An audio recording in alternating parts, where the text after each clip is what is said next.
Hello friends, നല്ല മടിയുള്ളൊരു ദിവസം. എന്നാലും ചിക്കൻ കറി കൂട്ടി ചോറുണ്ണണം. എന്ത് ചെയ്യും? ചിക്കൻ അടുപ്പത്ത് വെച്ചു. സവാള, കറിവേപ്പില, ഇഞ്ചി, വെളുത്തുള്ളി, പച്ചമുളക് ചതച്ചത്, കുരുമുളക് പൊടി, മഞ്ഞൾപ്പൊടി, ഉപ്പ്, കല്ലുപ്പ് ഇട്ടിട്ട് നന്നായി മിക്സ് ചെയ്ത് നമ്മളുണ്ട് 2 കൂക്ക് കൊടുക്കുക. കൂക്കു പറയാൻ വേണ്ടിയിട്ട് കുക്കറിൽ വെക്കുകയാണ്. അപ്പുറത്ത് നമ്മളൊരു ചട്ടി വെച്ചിട്ട് എന്ത് ചെയ്യുന്നു?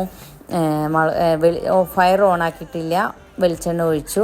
മഞ്ഞൾപ്പൊടി, മുളക് പൊടി, മല്ലിപ്പൊടി, ഗരം മസാല ചേർത്ത് നന്നായി മിക്സ് ചെയ്ത ശേഷം ഫയർ ഓണാക്കി അതിലേക്ക് 2 തക്കാളി അടിച്ചത് ചേർത്തു. നന്നായി മിക്സ് ചെയ്ത് എന്ത് ചെയ്യണം? നന്നായി തിളയ്ക്കണം. എണ്ണ തെളിയുന്ന വരെ നന്നായിട്ട് തിളയ്ക്കാൻ വേണ്ടി വെക്കുക. അതിന് ശേഷം നന്നായി തിളച്ച് വന്നിട്ട് എണ്ണയൊക്കെ തെളിഞ്ഞ് വന്നിട്ട് അതിലേക്ക് നമ്മുടെ വെന്ത ചിക്കൻ ചേർക്കുന്നു. നന്നായി തിളയ്ക്കണം. അത് നന്നായി നമ്മുടെ ചിക്കൻ കറിയൊക്കെ നന്നായി റെഡിയായി